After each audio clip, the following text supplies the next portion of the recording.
there, my name is Bree from 1134 Press, where we share bookmaking, journaling, and papercraft inspiration to help you document your life.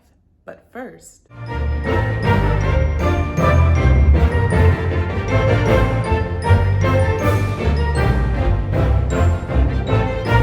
so I made my first journal from a kit. If you're not familiar with book kits, they are exactly what they sound like. And this one is a hardcover book made from curated collection of recycled materials. And y'all know how much I love a good upcycling project. This kit was sent for me from Amanda from Former Housewife. I was so excited to make this journal and give it a review because Former Housewife's ethics and eco-friendly products are totally in line with my values. Their shop is full of handmade goodies made from recycled materials. Head on over to formerhousewife.com to support a small business. I know she has something in her shop for you. The link to her website is in the description below. All right, let's make a book.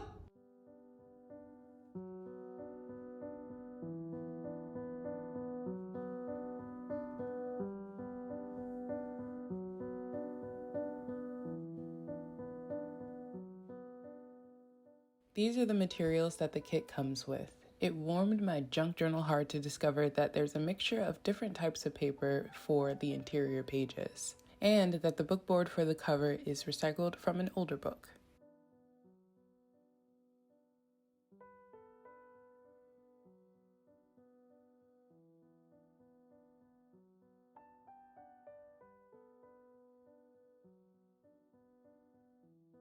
The instructions are broken up into 3 parts. First is to make the cover, then sew the interior pages, and last is to glue them all together. I was glad that I just had to glue in the designated spaces and paste into place, and not worry about having a wonky spine. I'm using Mod Podge for my adhesive. I think the glue works best if it's a little tacky before you fold it over. If your glue is on the runnier side, wait a few seconds to let it dry before you fold over the edges. While recording this video, I could not find my bone folder for the life of me, but I recommend using a bone folder or a butter knife to smooth out the air bubbles and to get into the creases.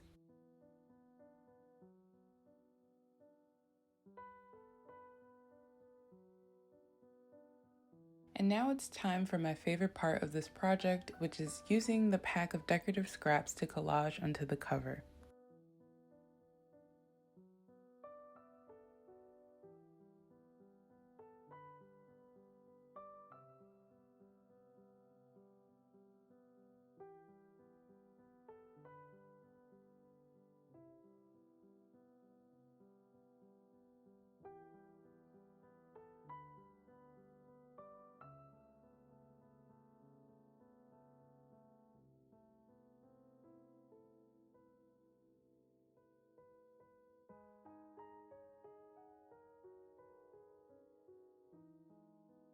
While the cover dries, I'm moving on to binding the interior pages.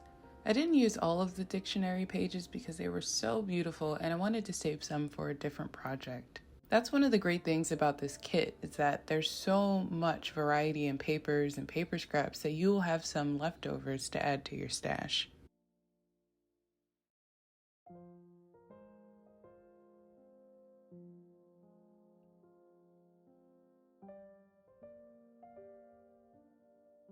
Just like how there were guide marks for the cover, there's binding guide marks for the pages. I sewed the pages and the book cloth together using the pamphlet stitch, which, if you're familiar with my videos, I do frequently because it's super quick and ideal for single signature books. If you don't know what signatures are, it's a bookmaking term used to describe papers that are folded together.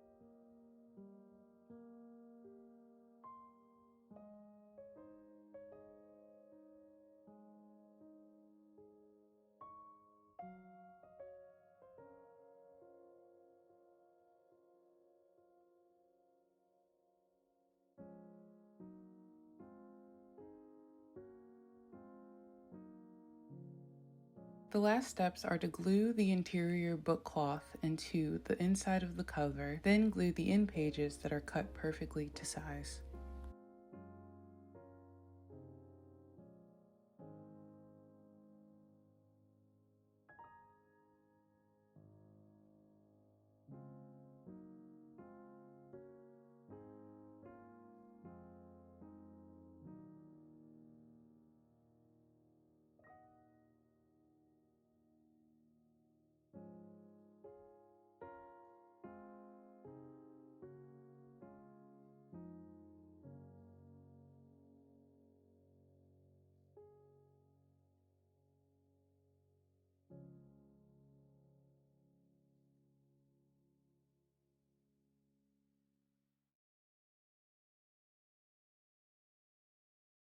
This journal came at the perfect time because I just filled up my journal that I keep in my car where I'll write down little grocery lists or quick ideas. I highly recommend this book kit if you are new to bookmaking. The instructions are super easy to follow, and the only thing that the kit doesn't come with are scissors, glue, and an awl, which you can find those things super easy and for cheap. I'll leave a link in the description for my favorite beginner bookbinding tool kit. If you'd like to learn more about Amanda and Former Housewife, make sure to check out her website below. And stay tuned for Wednesday's episode. She and I did a collaboration where we sent each other a box of trash and some prompts, and we create some art from what we send to each other. So keep an eye out for that video this week. Alrighty, I'll see you in the next video. Bye.